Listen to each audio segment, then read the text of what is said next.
Continua a crescere il numero di infortuni sul lavoro in Veneto, 115 le vittime nel 2018, 24 in più dell'anno precedente. Il 2019 sta viaggiando purtroppo su valori analoghi. Vediamo situazioni che si ripetono nel tempo e alle quali non stiamo ponendo rimedi.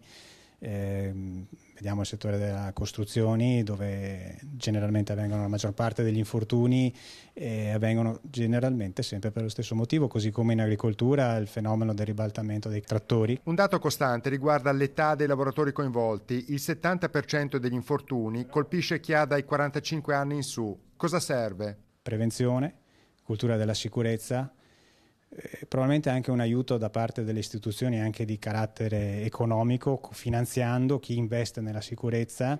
Un altro elemento che emerge dalla lettura dei dati INAIL è la percentuale dei lavoratori stranieri che si infortunano, il 20% del totale, molto più alta in percentuale di quella dei lavoratori italiani.